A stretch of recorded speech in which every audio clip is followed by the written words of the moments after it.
We're going on with Understood Betsy, Chapter 10. Betsy has a birthday. Betsy's birthday was the 9th day of September, and the Necronset Valley Fair was always held from the 8th to the 12th. So it was decided that Betsy should celebrate her birthday by going up to Woodford, where the fair was held. The Putneys weren't going that year, but the people on the next form, the Wendells, said they could make room in their surrey for the two little girls, for of course Molly was going too. In fact, she said the fair was being held partly to celebrate her being 6 years old. This would happen on the 17th of October. Molly insisted that that was plenty close enough to the 9th of September to be celebrated then. This made Betsy feel like laughing, but observing that the Putneys only looked at each other with the faintest possible quirk in the corners of their serious mouths, she understood that they were afraid that Molly's feelings might be hurt if they laughed out loud. So Betsy tried to curve her young lips to the same kind and secret mirth. And I can't tell you why, this effort not to hurt Molly's feelings made her have a perfect spasm of love for Molly. She threw herself on her and gave her a great hug that tipped them both over on the couch, on top of Shep, who stopped snoring with his great gurgling snort, wriggled out from under them, and stood with laughing eyes and wagging tail, looking at them as they rolled and giggled among the pillows. "What dress are you going to wear to the fair, Betsy?" asked Cousin Ann, "and we must decide about Molly's, too." This stopped their rough-and-tumble fun in short order, and they applied themselves to serious questions.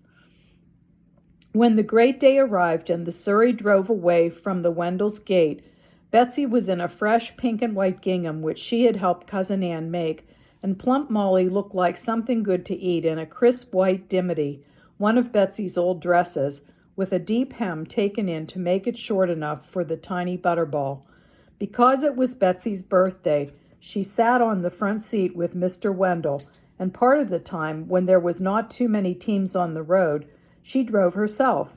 Mrs. Wendell and her sister filled the back seat solidly full from side to side and made one continuous soft lap on which Molly happily perched, her eyes shining, her round cheeks red with joyful excitement.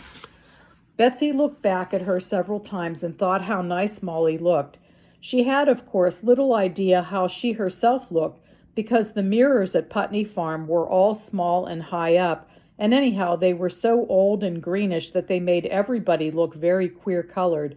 You looked in them to see if your hair was smooth, and that was about all you could stand. So it was a great surprise to Betsy later in the morning, as she and Molly wandered hand in hand through the wonders of Industrial Hall, to catch sight of Molly in a full-length mirror as clear as water.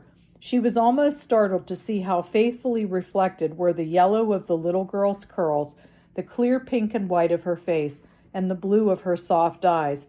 An older girl was reflected there also, near Molly, a dark-eyed, red-cheeked, sturdy girl, standing straight on two strong legs, holding her head high and free, her dark eyes looking out brightly from her tanned face. For an instant, Betsy gazed into those clear eyes, and then, why, gracious goodness, that was herself she was looking at. How changed she was! How very, very different she looked from the last time she had seen herself in a big mirror. She remembered it well. Out shopping with Aunt Frances in a department store, she had caught sight of a pale child with a thin neck and spindling legs, half hidden in the folds of Aunt Frances's skirts. But she didn't look even like the sister of this brown, muscular, upstanding child who held Molly's hand so firmly. All this came into her mind and went out again in a moment, for Molly caught sight of a big doll in the next aisle, and they hurried over to inspect her clothing. The mirror was forgotten in the many exciting sights and sounds and smells of their first country fair. The two little girls were to wander about as they pleased until noon, when they were to meet the Wendells in the shadow of Industrial Hall and eat their picnic lunch together. The two parties arrived together from different directions, having seen very different sides of the fair. The children were full of the merry-go-rounds, the balloon cellar, the toy vendors, and the popcorn stands, while the Wendells exchanged views on the shortness of a hog's legs, the dip in a cow's back, and the thickness of a sheep's wool. The Wendells, it seemed, had met some cousins they didn't expect to see, who, not knowing about Betsy and Molly, had hoped they might ride home with the Wendells. "Don't you suppose," Mrs. Wendell asked Betsy, "that you and Molly could go home with the Vaughns? They're here in their big wagon. You could sit on the floor with the Vaughn children." Betsy and Molly thought this would be fun and agreed enthusiastically. "All right then," said Mrs. Wendell. She called to a young man who stood inside the building near an open window. "Oh, Frank, Will Vaughn is going to be in your booth this afternoon, isn't he?" "Yes, ma'am," said the young man. "His turn is from 2 to 4. "Well, you tell him, will you, that the 2 little girls who live at Putney Farm are going to go home with them. They can sit on the bottom of the wagon with the Vaughn young ones." "Yes, ma'am," said the young man, with a noticeable lack of interest in how Betsy and Molly got home. "Now, Betsy," said Mrs. Wendell, you go round to that booth at 2 and ask Will Vaughn what time they're going to start and where their wagon is, and then you be sure not to keep them waiting a minute." "No, I won't," said Betsy. "I'll be sure to be there on time." She and Molly still had 20 cents to spend out of the 40 they had brought with them, 25 earned by berry picking, and 15 a present from Uncle Henry. They now put their heads together to see how they could make the best possible use of their 4 nickels. Cousin Ann had put no restrictions whatever on them, saying they could buy any sort of truck or rubbish they could find, except the pink lemonade.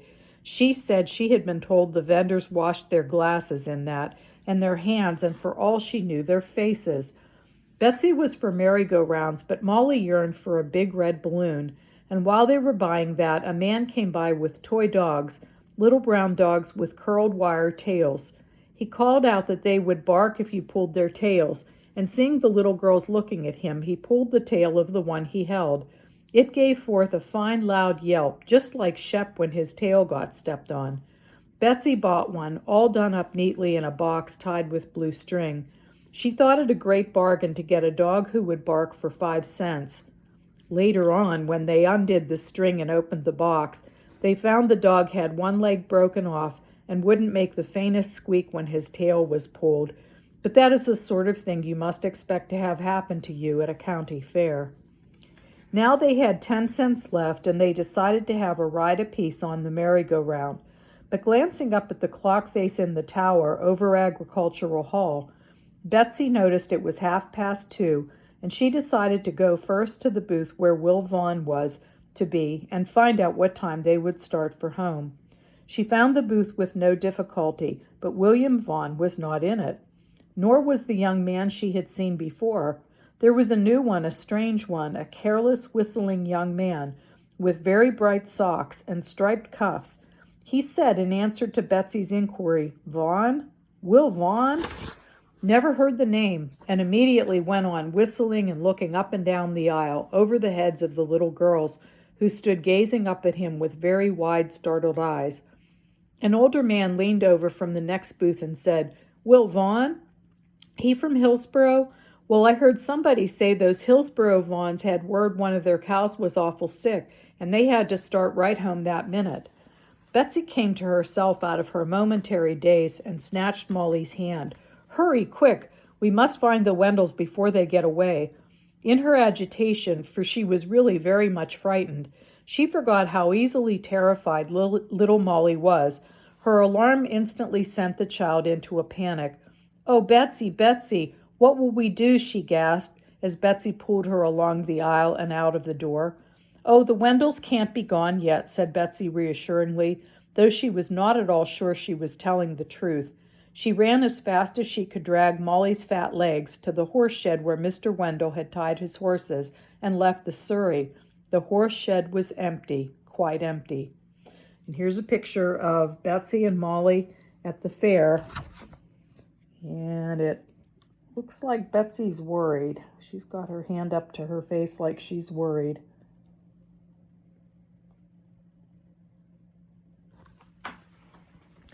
Betsy stopped short and stood still, her heart seeming to be up in her throat so that she could hardly breathe. After all, she was only 10 that day, you must remember. Molly began to cry loudly, hiding her weeping face in Betsy's dress. "What will we do, Betsy? What can we do?" she wailed. Betsy did not answer. She did not know what they would do. They were 8 miles from Putney Farm, far too much for Molly to walk, and anyhow neither of them knew the way. They had only 10 cents left and nothing to eat, and the only people they knew in all that throng of strangers had gone back to Hillsboro. "What will we do, Betsy?" Molly kept crying out, horrified by Betsy's silence. The other child's head swam. She tried again the formula which had helped her when Molly fell into the wolf pit, and asked herself desperately, what would Cousin Ann do if she were here? But that did not help her much now, because she could not possibly imagine what Cousin Ann would do under such appalling circumstances. Yes, one thing Cousin Ann would be sure to do, of course. She would quiet Molly first of all. At this thought, Betsy sat down on the ground and took the panic-stricken little girl into her lap, wiping away the tears and saying stoutly, "Molly, now stop crying this minute. I'll take care of you, of course. I'll get you home all right." "How will you ever do it?" sobbed Molly. "Everybody's gone and left us. We can't walk." "Never you mind how," said Betsy, trying to be facetious and mock mysterious, though her own underlip was quivering a little. "That's my surprise party for you. Just you wait. Now come on back to that booth. Maybe Will Vaughn didn't go home with his folks." She had very little hope of this, and only went back there because it seemed to her a little less dauntingly strange than every other spot in the howling wilderness about her, for all at once the fair, which had seemed so lively and cheerful and gay before, seemed now a frightening, noisy place, full of hurried strangers who came and went their own ways, with not a glance out of their hard eyes for two little girls stranded far from home. The bright-colored young man was no better when they found him again. He stopped his whistling only long enough to say, "Nope, no Will Vaughn anywhere around these diggings yet." "We were going home with the Vaughns," murmured Betsy in a low tone, hoping for some help from him. "Looks as though you'd better go home on the cars," advised the young man casually. He smoothed his black hair back straighter than ever from his forehead and looked over their heads. "How much does it cost to go to Hillsboro on the cars?" asked Betsy with a sinking heart. "You'll have to ask somebody else about that," said the young man. "What I don't know about this Rube State, I was never in it before." He spoke as though he were proud of that fact. Betsy turned and went over to the older man who had told them about the Vaughns. Molly trotted at her heels, quite comforted, now that Betsy was talking so competently to grown-ups. She did not hear what they said, nor try to. Now that Betsy's voice sounded all right, she had no more fears. Betsy would manage somehow. She heard Betsy's voice again, talking to the other man, but she was busy looking at an exhibit of beautiful jelly glasses and paid no attention. Then Betsy led her away again out of doors, where everybody was walking back and forth under the bright September sky, blowing on horns, waving plumes of brilliant tissue paper, tickling each other with peacock feathers, and eating popcorn and candy out of paper bags. That reminded Molly that they had 10 cents yet. "Oh, Betsy," she proposed, "let's take a nickel of our money for some popcorn." She was startled by Betsy's fierce sudden clutch at their little purse, and by the quaver in her voice as she answered, "No, no, Molly, we've got to save every cent of that. I've found out that it costs 30 cents for us both to go home to Hillsboro on the train. The last one goes at 6 o'clock. "We haven't got but 10, said Molly. Betsy looked at her silently for a moment and then burst out, "I'll earn the rest. I'll earn it somehow. I'll have to. There isn't any other way." "All right," said Molly quaintly, not seeing anything unusual in this. "You can if you want to. I'll wait for you here." "No, you won't," cried Betsy, who had quite enough of trying to meet people in a crowd. "No, you won't. You just follow me every minute. I don't want you to be out of my sight." They began to move forward now, Betsy's eyes wildly roving from one place to another. How could a little girl earn money at a county fair? She was horribly afraid to go up and speak to a stranger, and yet how else could she begin? "Here, Molly, you wait here," she said. "Don't you budge till I come back." But alas, Molly had only a moment to wait that time, for the man who was selling lemonade answered Betsy's shy question with a stare and a curt, "Lord, no, how could a young one like you do for me?" What could a young one like you do for me?" The little girls wandered on, Molly calm and expectant, confident in Betsy, Betsy with a dry mouth and a gone feeling. They were passing by a big shed-like building now, where a large sign proclaimed that the Woodford Ladies' Aid Society would serve a chicken dinner for 35 cents. Of course, the sign was not accurate, for at 3:30, almost 4, the chicken dinner had long ago been all eaten, and in place of the diners was a group of weary women moving languidly about or standing saggingly by a great table piled with dirty dishes. Betsy paused here, meditated a moment, and went in rapidly so that her courage would not evaporate. The woman in gray hair looked down at her a little impatiently and said, "Dinner's all over." "I didn't come for dinner," said Betsy, swallowing hard. "I came to see if you wouldn't hire me to wash your dishes. I'll do them for 25 cents. The woman laughed, looking from little Betsy to the great pile of dishes, and said, turning away, "Mercy, child, if you washed from now till morning, you wouldn't make a hole in what we've got to do." Betsy heard her say to the other women, some young one wanting more money for the sideshows. Now was the moment to remember what Cousin Ann would have done. She would certainly not have shaken all over with hurt feelings, nor have allowed the tears to come stingingly to her eyes. So Betsy sternly made herself stop doing these things, and Cousin Ann wouldn't have given way to the dreadful sinking feeling of discouragement, but would have gone right on to the next place. So although Betsy felt like nothing so much as crooking her elbow over her face and crying as hard as she could cry, she stiffened her back, took Molly's hand again, and stepped out, heartsick within but very steady, although rather pale, without. She and Molly walked along in the crowd again, Molly laughing and pointing out the pranks and antics of the young people, who were feeling livelier than ever as the afternoon wore on. Betsy looked at them grimly with unseeing eyes. It was 4:00. The last train for Hillsboro left in 2 hours, and she was no nearer having the price of the tickets. She stopped for a moment to get her breath, for although they were walking slowly, she kept feeling breathless and choked. It occurred to her that if ever a little girl had had a more horrible birthday, she had never heard of one. "Oh, I wish I could, Dan," said the young voice near her, "but honest, Mama just eat me up alive if I left the booth for a minute." Betsy turned quickly. A very pretty girl with yellow hair and blue eyes, she looked as Molly might when she was grown up, was leaning over the edge of a little canvas-covered booth, the sign of which announced that homemade donuts and soft drinks were for sale there. A young man, feeling very flushed and gay, was pulling at the girl's blue gingham sleeve. "Oh, come on, Annie, just one turn. The floor's just right. You can keep an eye on the booth from the hall. Nobody's going to run away with the old thing anyhow. Honest, I'd love to, but I've got a great lot of dishes to wash, too. You know Mama." She looked longingly toward the open-air dancing floor, out from which just then floated a burst of brassy music. "Oh, please," said a small voice. "I'll do it for 20 cents. Betsy stood by the girl's elbow, quivering earnestness. "Do what, Kitty?" asked the girl in a good-natured surprise. "Everything," said Betsy compendiously. "Everything. Wash the dishes, tend the booth. You can go dance. I'll do it for 20 cents. The eyes of the girl and the man met. "My, aren't we up and coming?" said the man. "You're almost as big as a pint cup, aren't you?" he said to Betsy.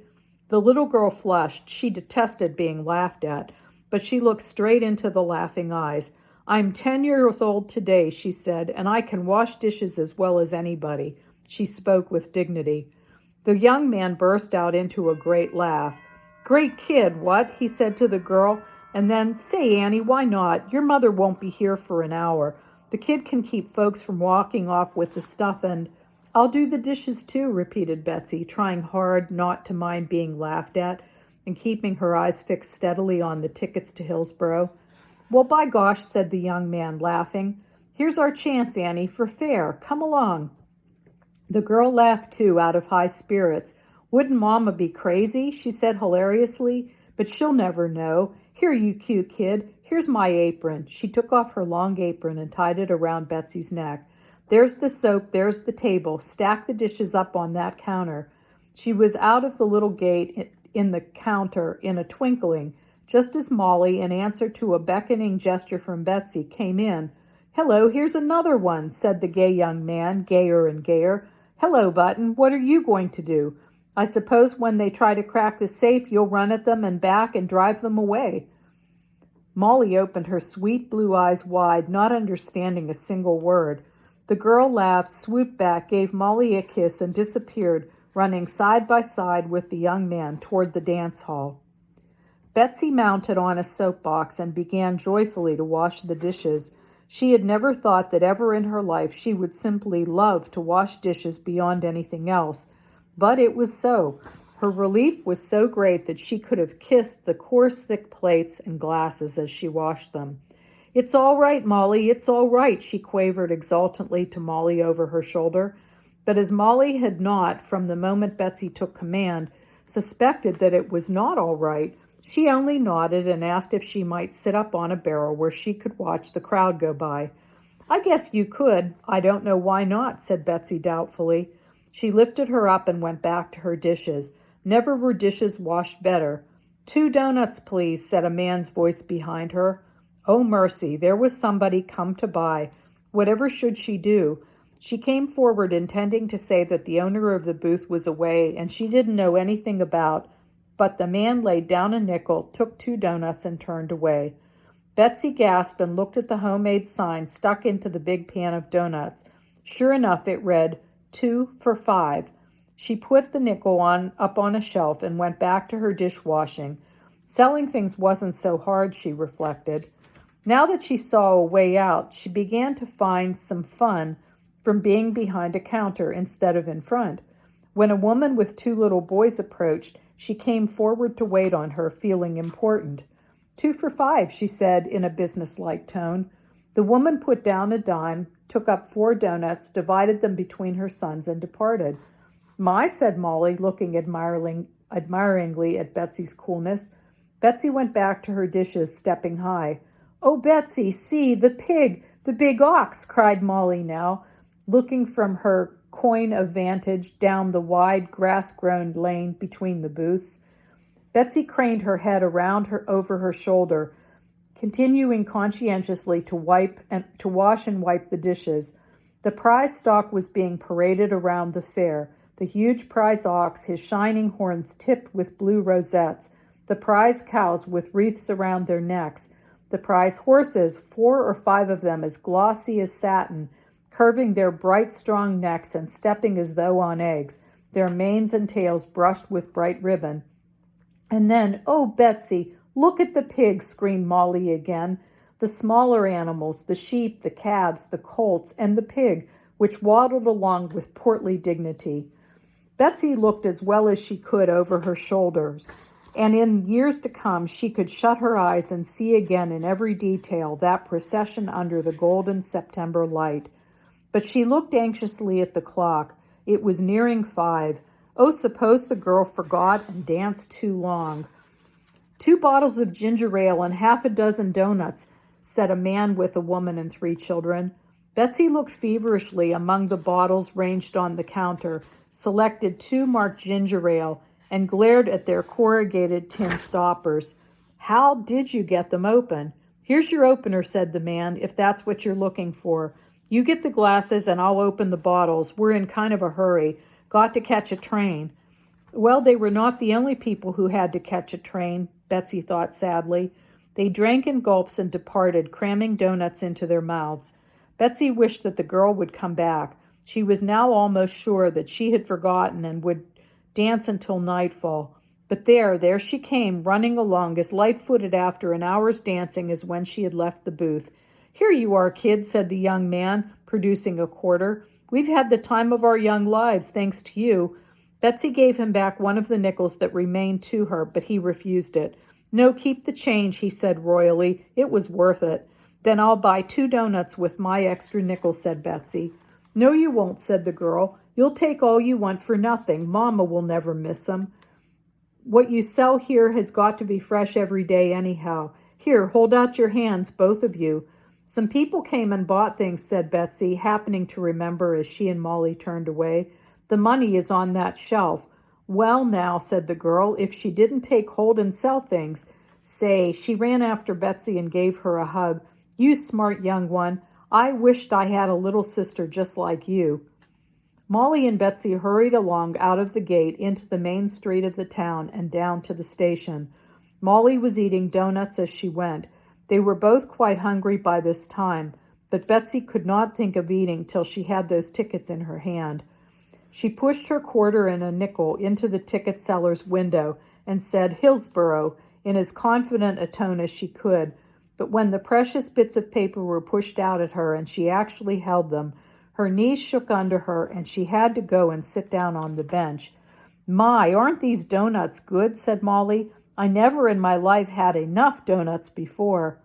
Betsy drew a long breath and began rather languidly to eat one herself. She felt all of a sudden very, very tired. She was tireder still when they got out of the train at Hillsborough Station and started wearily up the road toward Putney Farm. 2 miles lay before them, 2 miles which they had often walked before, but never after such a day as now lay back of them. Molly dragged her feet as she walked and hung heavily on Betsy's hand. Betsy plodded along, her head hanging, her eyes gritty with sleepiness. A light buggy spun round the turn of the road behind them, the single horse trotting fast as though the driver were in a hurry, the wheels rattling smartly on the hard road. The little girls drew out to one side and stood waiting till the road should be free again. When he saw them, the driver pulled the horse back so quickly it stood almost straight up. He peered at them through the twilight and then with a loud shout sprang over the side of the buggy. It was Uncle Henry. Oh, goody, it was Uncle Henry come to meet them. They wouldn't have to walk any further.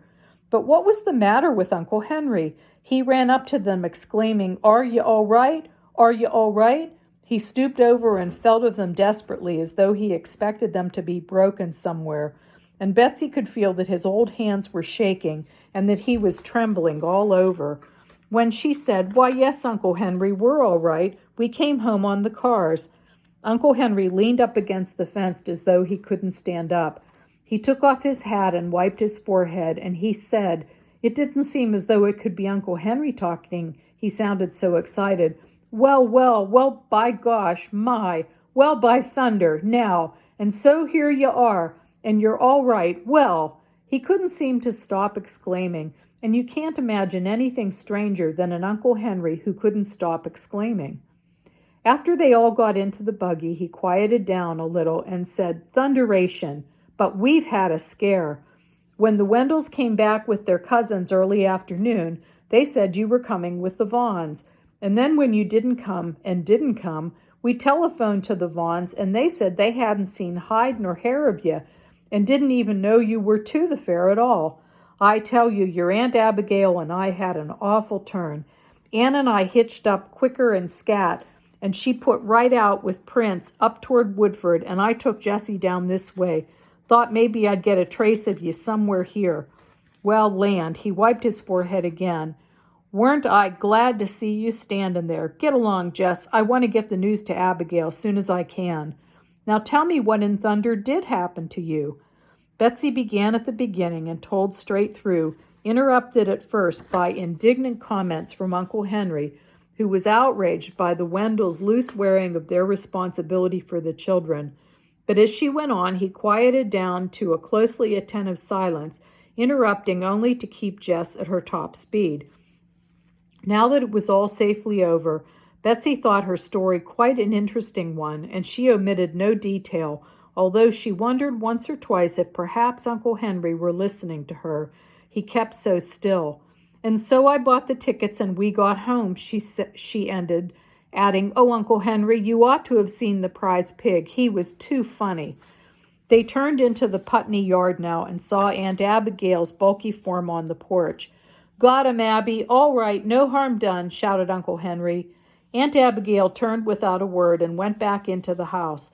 When the little girls dragged their weary legs in, they found her quietly setting out some supper for them on the table.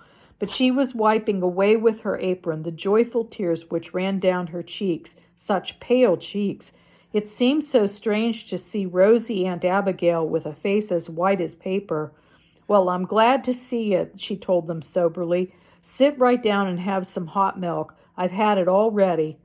The telephone rang and she went into the next room, and they heard her saying, with an unsteady voice, "All right, Anne, they're here. Your father just brought 'em in. I haven't had time to hear about what happened yet, but they're all right. You'd better come home. That's your cousin Anne telephoning from the Marshalls." She herself went and sat down heavily, and when Uncle Henry came in a few minutes later, she asked him in a rather weak voice for the ammonia bottle. He rushed for it, got her a fan and a drink of cold water, and hung over her anxiously till the color began to come back into her pale face. "I know just how you feel, Mother," he said sympathetically. "When I saw them standing there by the roadside, I felt as though somebody had hit me a clip right in the pit of my stomach." The little girls ate their supper in a tired daze, not paying any attention to what the grown-ups were saying, until rapid hoofs clicked on the stones outside, and Cousin Anne came in quickly, her black eyes snapping. "Now, for mercy's sake, tell me what happened," she said, adding hotly, "and if I don't give that Maria Wendell a piece of my mind." Uncle Henry broke in. "I'm going to tell what happened. I want to do it. You and Mother just listen. Just sit right down and listen." His voice was shaking with feeling, and as he went on and told of Betsy's afternoon, her fright, her confusion, her forming the plan of coming home on the train and of earning the money for the tickets, he made, for once, no Putney pretense of casual coolness. His old eyes flashed fire as he talked. Betsy, watching him, felt her heart swell and beat fast with in incredulous joy. Why, he was proud of her. She had done something to make the Putney cousins proud of her. When Uncle Henry came to the part where she went on asking for employment after one and then another refusal, Cousin Anne reached out her long arms and quickly, roughly gathered Betsy up on her lap, holding her close as she listened. Betsy had never before sat on Cousin Anne's lap. And when Uncle Henry finished, he had not forgotten a single thing Betsy had told him, and asked, "What do you think of that for a little girl 10 years old today?" Cousin Anne opened the floodgates wide and burst out, "I think I never heard of a child's doing a smarter, grittier thing, and I don't care if she does hear me say so." It was a great, a momentous, a historic moment. Betsy, enthroned on those strong knees, wondered if any little girl had ever had such a beautiful birthday.